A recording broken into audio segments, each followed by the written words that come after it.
you have to understand real estate. Most of the industries that are supplying products to real estate, my own sense is none of them have had any slowdown in their offtake. Be it tiles, bathroom fittings, pipes, wires. So therefore, what is the problem with the sector?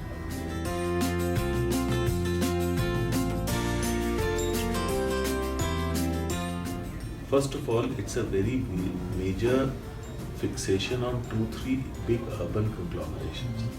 That is where the problem lies, not all across India. Second is that we need to understand that the regulated part of real estate in India is hardly 1 or 2 or 3%. I mean, so-called corporatized part of it. So 95-98% of the real estate that is built in Mafussil India and all over the place is built by common people on their own. So I'm not sure whether that growth and development of housing per se, there is any shortage or recession. There are some big markets. Now what has happened in those markets? It's a classic case of having built a product which is not met by an equal demand of that particular product, but that doesn't mean there is no demand of another product. It's landed up building bigger and better apartments of a much larger quantity, then the demand could pick up. And because of that, you created a situation where they became sort of unoccupied, and then it led to its own vicious cycle in the sector.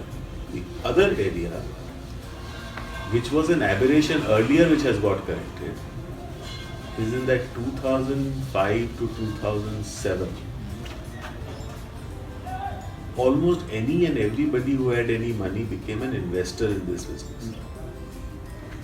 And probably it became disproportionate amount. There's always going to be in every area some amount of investors. But this was a very large and disproportionate level because people found this to be the fastest source of doubling your wealth. Yeah.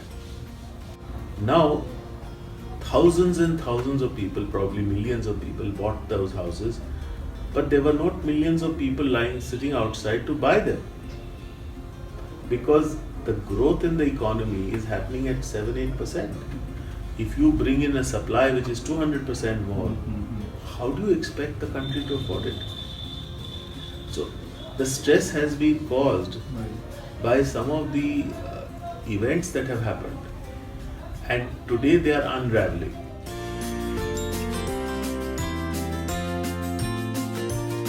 I don't think it's a bubble. It's a. What I think is that we have already, I think 3 years have passed since the peak. 4 years have passed, and I think to some extent the stress is on the wane. If you see the capitalization of real estate companies have fallen drastically, sometimes to less than 10% of their peak valuations. So that, if that's a bubble which has burst, it has already burst.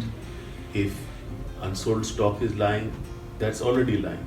If some projects couldn't get completed, that's already happened. I don't see any more downside going forward. I see things gradually resolving and sorting out. Interest rates haven't come down. It has come down very little as far as the consumer is concerned. It has come down somewhat from an RBI point of view, 125 basis points or there. But because the savings rates continue to be high, the banks' borrowing rates continue to be high, they've not been able to pass this benefit.